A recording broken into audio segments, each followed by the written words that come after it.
A little bit about my background. I spent 13 years working on EverQuest. I started as a game designer and eventually became the head of the studio for the EverQuest franchise. That said, I've always been a WoW player since beta. So this is obviously a dream come true for me, and I'm thrilled to be here with you. I'm Patrick Dawson. I'm the production director for World of Warcraft. I've been at Blizzard for 15 years now and have been on WoW for most of that time. Avid WoW player myself, and really excited to open up that dark portal again as we all step through it. And my name's Brian Birmingham, and I'm the lead software engineer on WoW Classic. I've also been at Blizzard for 15 years. I started on World of Warcraft. I spent about 3 years on Hearthstone as well, and then came back to the World of Warcraft team to work on WoW Classic. And it has been a great joy to me to work on this team. There's a lot to talk about today. Yeah. So earlier we announced, yay, Burning Crusade Classic is coming. But there's a lot more to it. Let's take a look at the features, because wow. I mean, wow, right? Wow. I was so excited by playing Draenei and Blood Elves. I played both, and I will say my heart's with Alliance. And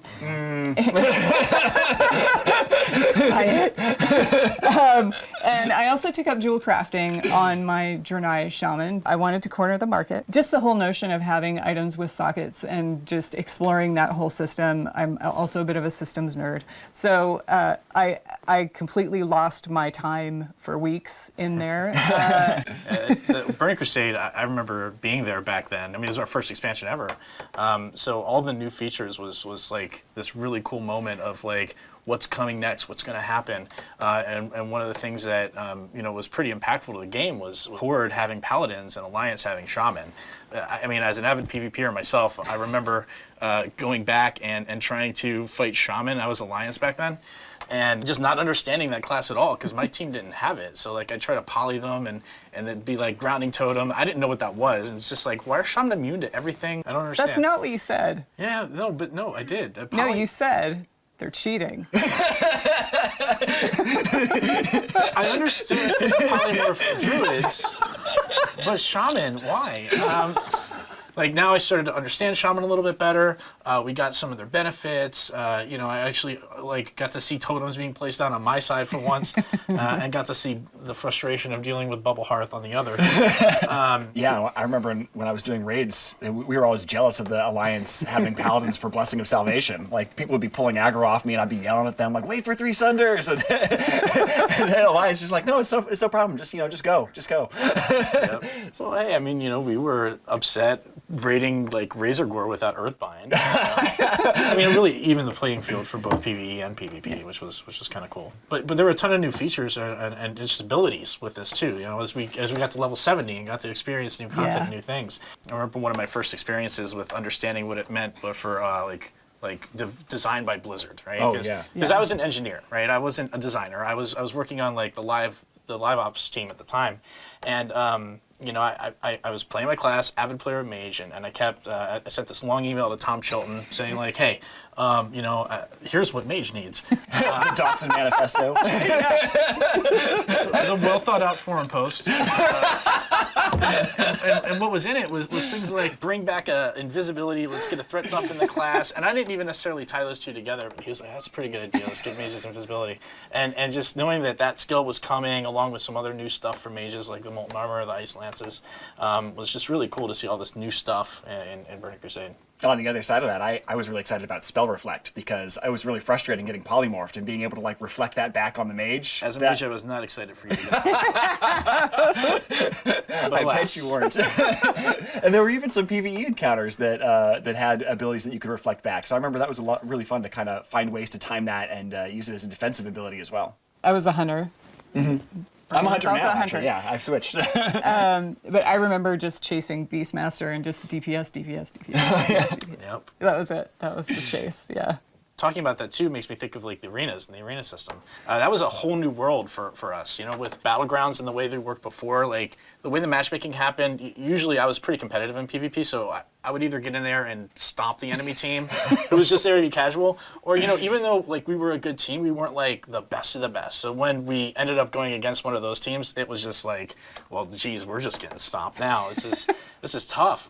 Arenas gave everyone an opportunity to play against equal-minded opponents, right? So if you were a little bit more casual, you get the opportunity to play against people who weren't maybe so competitive. Or if you were like cutting edge, go for it. Like, try to be the best of the best.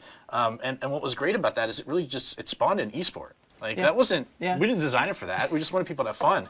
But when we noticed, like, hey, everybody's playing this, everybody's, like, competing in this, people are watching it, we had to embrace that. We started featuring it at BlizzCons, and we've been doing it every year since. Yeah, it's really awesome. I think one of my favorite things to recollect was the exciting zones that you would travel through. One of my favorite memories was actually in the first zone, Hellfire Peninsula, and it was adventuring around in Hellfire Peninsula, going around and doing all those quests, and always living in fear of the Fell Reaver, because you'd be out there collecting parts from like a broken Zeppelin, and you'd be fighting off your Hellbores, and then all of a sudden you'd see the screen start to shake, and like these thump, thump, thump, and then. And you're like, oh my god, I gotta run, he's right on top of me.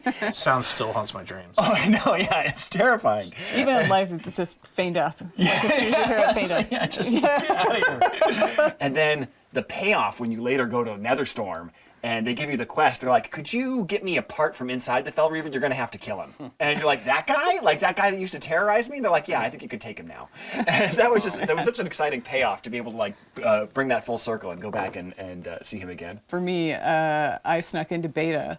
I got really lucky because I could see the construction sign for some of the zones, and of course I ignored it and went and explored. So I remember running through Blade's Edge and just seeing dragon carcasses and skeletons impaled in the environment, and then moving on to Netherstorm. I just was blown away, even from Zangermarsh all the way through.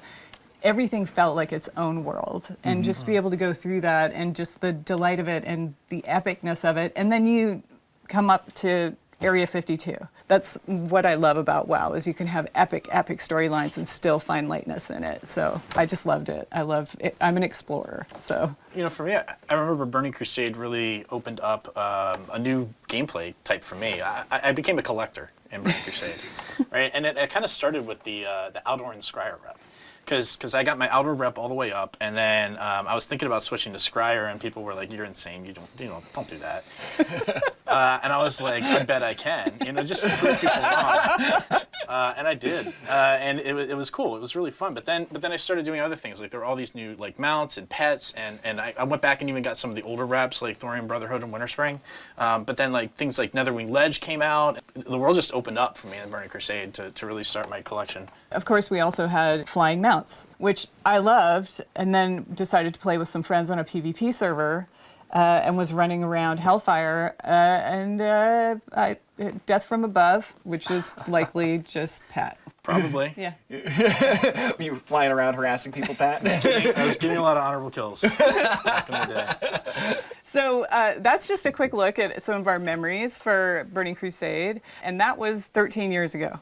So that code has been hanging around for 13 years. And we're not just doing a save as Burning Crusade Classic. Oh no, it's a lot harder than that. So let's get into some of those details. So one of the challenges has been that we don't actually want to ship on the old code. And the reason for that is because it's got a lot of bugs and difficulties with the architecture that we don't want to have to deal with. But we do want that old data. And we talked about this when we did the original launch of Classic, was how the data is really the thing that describes how the game is supposed to be played and what things are supposed to happen in it. And so we want to bring that old data and we want to run it on the modern code, the same as we did for Classic. And there's like 750,000 rows of data that we have to go through and convert from their old formats to their new formats. And fortunately, we have really talented engineers, and we run automated scripts that go through this. But even after we run these scripts, we have to compare them with how it used to behave and make sure that we've actually done the conversion correctly. And then there's even some things that are making it more difficult this time, like the fact that we've made a couple of minor changes or bug fixes in the Classic data. And we want to make sure that we keep those as we're going into Burning Crusade. So we have to merge those changes with the changes that happened with the Burning Crusade originally, and make sure that we have a coherent set of changes that make sense to bring us from Classic into the Burning Crusade.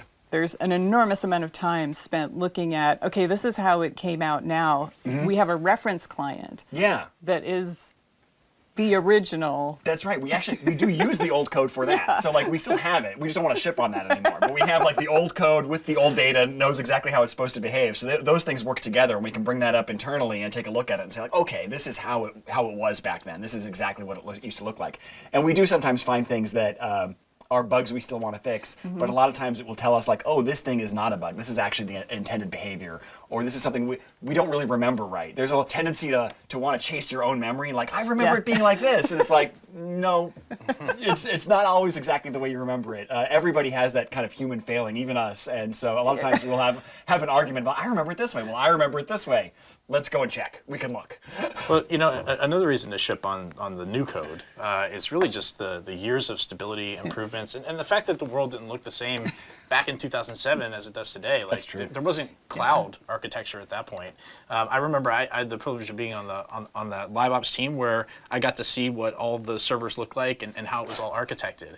And to pull back the curtain on this a bit, the way it was is everything was its own like server, right? Like they didn't really talk to each other very well. So each realm had 11 blades on it. And these blades were just bare metal blades, and like one blade was for Azeroth, one blade was for Kalimdor, one was for Outland, and then we had some for instances. And back then what would happen without cloud is you would try to request resources, and maybe a lot of people were running dungeons.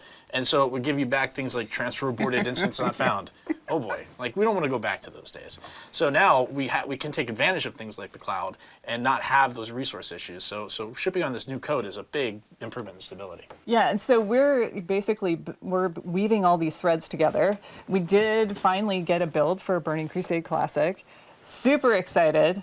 When the team gets together, we're preparing for a playtest, and we go to create our characters, and we see this blood elf who, he remembers the sun well. He forgot his pants. Yeah? So everything didn't work the first time? What? I know. Yeah, I did mention like we had to go through and check for problems in those conversion scripts. And so yeah, sure enough, what's going on here is that this guy thinks he's dressed, but he isn't. And you can see why he thinks he's dressed if you look down. Does that happen to you a lot? Only in my high school dress. You can see if you look at his calves, you can see that he's got they're flared out because he thinks he's wearing boots.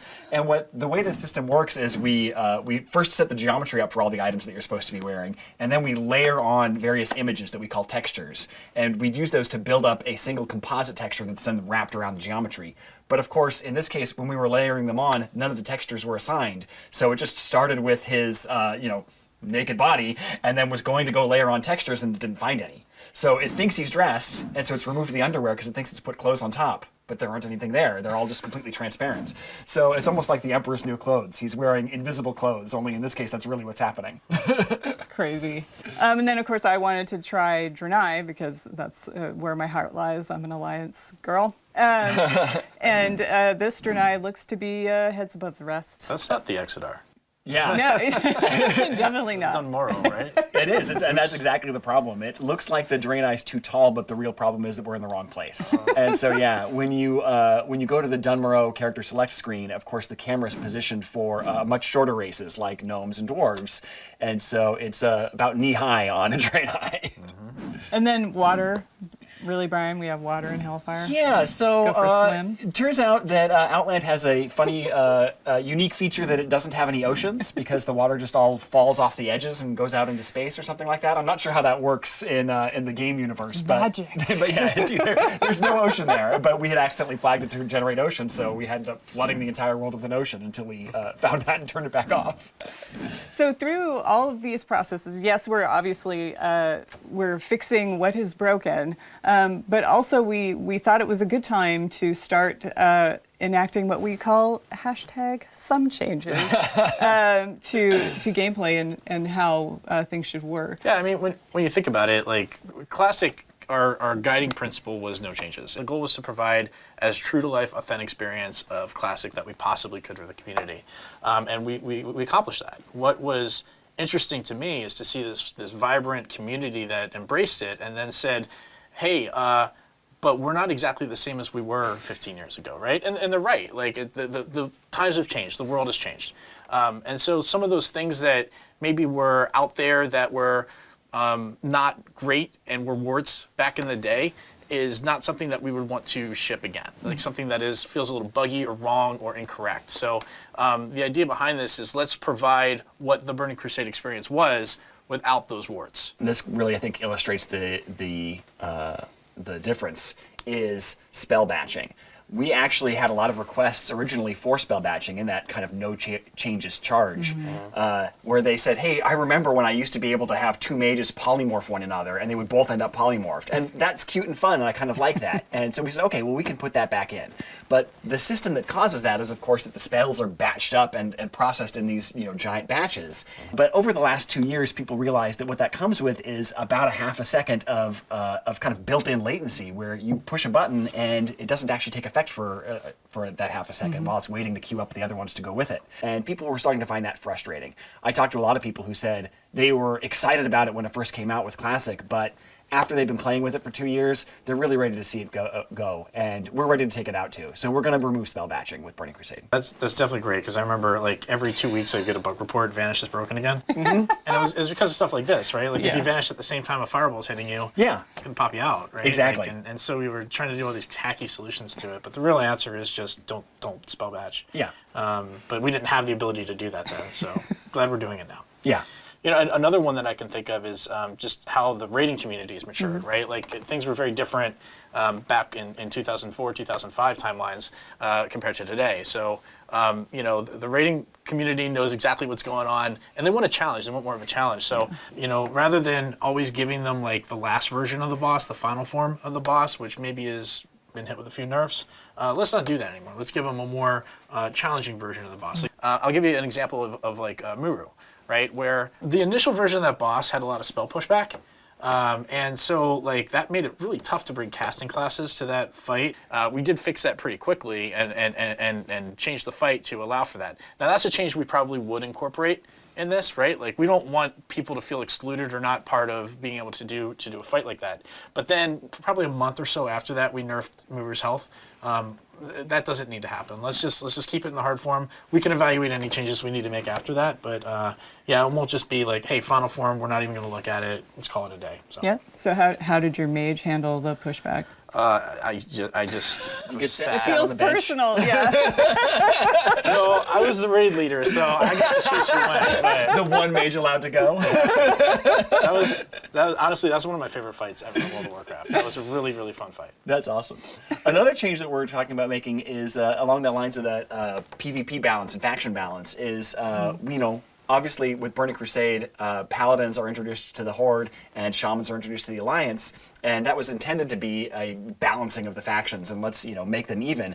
And then they wanted to kind of keep a little bit of flavor of that faction identity, so they kept Seal of Blood on the Horde and Seal of Vengeance on the Alliance. It was intended to be equivalent power abilities that were just slightly different in flavor, but in retrospect, Seal of Blood was just so much better. And so one of the changes that we are going to make is we are going to give the opposite faction's seal to the other faction, but we're going to do that at max level. So we keep just a little bit of that faction identity, where Horde will get Seal of Blood at level 64 on schedule, and then get Seal of Vengeance at level 70. And similarly, Alliance will get Seal of Vengeance at level 64, and then their equivalent, Seal of the Martyr, at level 70. Another thing we want to talk about is arena teams. When it first came out in Burning Crusade, the arena team system only let you have the same number of players on your team that was the size of the bracket it was for. For example, a 3v3 team could only have 3 players on the team. So if someone was like sick or unavailable one night, you couldn't play. And that felt really frustrating. So we're definitely going to go with like the last version of that, where you could have twice the size of the bracket on your team roster, so that you had alternates you could swap in and out. And then that way, as long as anybody had participated in, I think, 30% of the matches, then they got the full credit for the week of participation. Yeah. So when we did personal ratings versus team ratings? I think that came later, and we're also considering whether or not we want to do something with that as well. Because another thing that was problematic about arenas was the way that the ELO system was so inflationary. And so we're talking about whether or not we want to move forward with converting that to something more like the modern MMR system, so that it isn't as punishing to people in terms of like waiting hours for a match at the highest levels and things like that. And another change, we're going to give players access to Blood Elf and Draenei early, so that before we actually open the Dark Portals, you'll have a chance to level those up. That's definitely not something we did originally. I remember I had a friend who was really frustrated that the rest of us were all running around in Outland, and he was like, I'm still back in like Wetlands. What is going on? When can I play with you guys? So I'm really glad we're doing that. Doing that with pre-patch? Yes. Yeah, that's the plan. Yep. Very cool. Pre-patch will come out and you'll be able to go start your Blood Elves and Draenei. And then content. So we've got some phases happening. Yeah. So the content phases that we got coming are exciting. We're going to start with Karazhan and Gruul's Lair and Magtheridon's Lair. And we want to start with just that released because we found with Classic that people really enjoy that kind of gear progression. And that's where all the tier 4 gear is with those raids. And we want people to have an opportunity to level up, catch up to their friends, and all kind of go through these things together. So as we unlock each chapter, we want to make sure everybody's had enough time to be part of that chapter.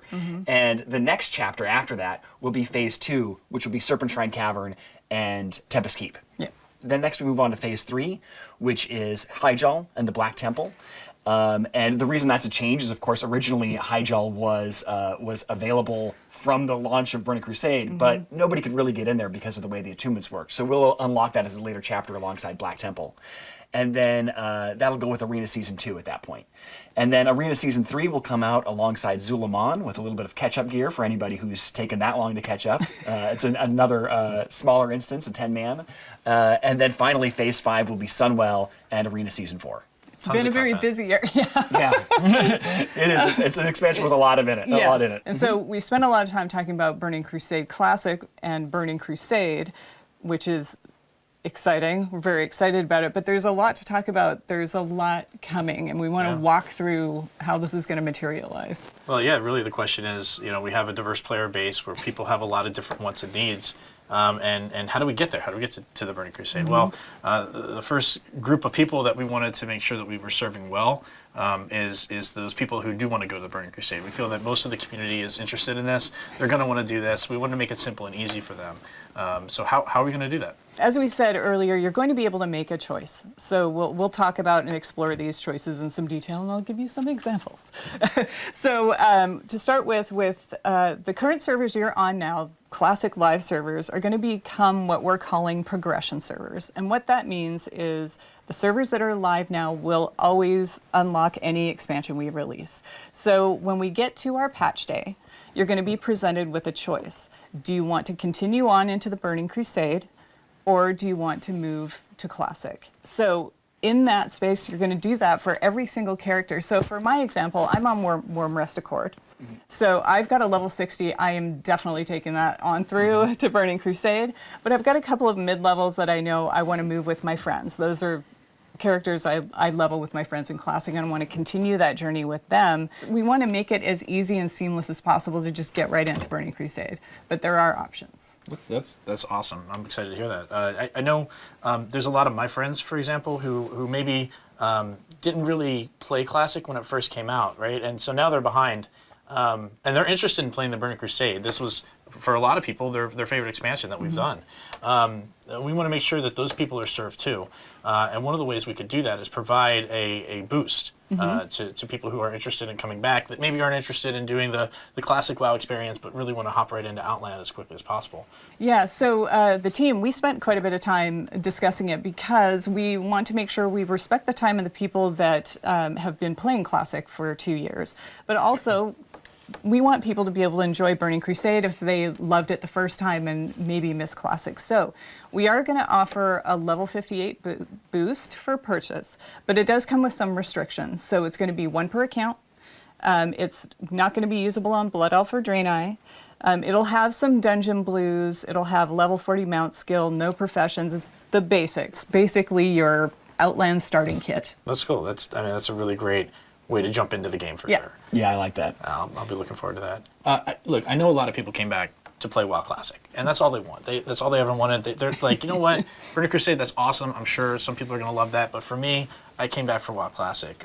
What do they get to do? What's their options? Yeah, that was really important for us too. Yeah. So we had all sat down and discussed like how we should frame this. So when we get to our patch day, which is prior to the Dark Portal opening, when I said before, like, I'll go back to my example for Worm Rest, we will be launching Classic Era Realms at the same time as we do our patch, and you will have that choice. So when you make the choice to go to Burning Crusade Classic, or you make the choice, like on my example, my level 40 druid, I want to move that character to Classic Era. And what Classic Era means is that those particular servers are going to stay in that era forever. So that is going to remain classic till the end of time. It's never going to unlock expansions.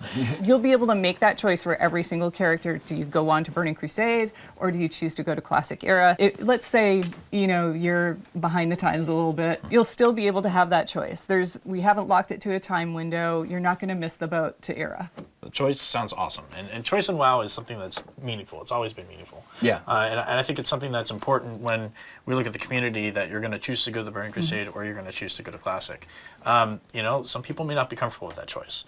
And while we think that choice is important, we also recognize that there are folks that are going to want to play both, right? Like, yeah, see, Right here. maybe you have some stuff left to do in Classic that you wanted, and you want to keep that character in Classic, but you also are interested, that same character wants to raid with your friends. That's exactly TPC. So what does that look like? How do we make that happen? So we're going to actually offer a paid service to let you make a copy of your character. And I know, like, a copy's a big deal. So like you said, like, this is something we don't want to make just an automatic choice for everybody. But I know that for me, it really is going to be like that pull to go to both places. So I want to be able to say, like, you know what, I'm willing to pay some money for this. I want a copy of my character that lives in Classic Era forever, while I also go to Burning Crusade with that with that character. And that way I can stay with my friends who are really excited to go to Karazhan. I'm really excited to go to Karazhan. I want to see my hunter go through Karazhan, but if I'm missing like a couple pieces of my tier 3 set from Naxxramas, I still have an opportunity to go find a new guild there and go through Naxxramas again until I finish that set. We're going to be spending a lot of time communicating these details. So Yeah. even as much detail as we're giving now, it's very high level. There's going to be a lot more detail to come. So keep an ear out. But with that said, so Pat, when's all this happening? Oh, soon. Yay! So yeah, this is something that, you know, is important to get. People are still playing through Naxxramas. We want to make sure that they have enough time to do that. But what we are looking at, this will be happening in 2021. For sure, we are committed to doing that. And what we're looking at is starting the beta rather soon. So hopefully that beta will go up and we'll get that running. The community can come and participate, help us out. We'll start to hear some feedback on the things we've talked about today. If there's any adjustments we need to make, we want to make sure we have a long enough beta period for that to happen. And then we'll get that out to the players so you can all enter the Dark Portal. Yay! Yeah, it's exciting. So any final words? Yeah, I just talked about the beta, and you know, I will say just to the community, you all have been so instrumental in making Classic the success that it has been, and you will be equally instrumental in making the Burning Crusade a tremendous success also. So please get in that beta, play, give us your feedback. We want to hear all about it. So enjoy, welcome, and let's have some fun.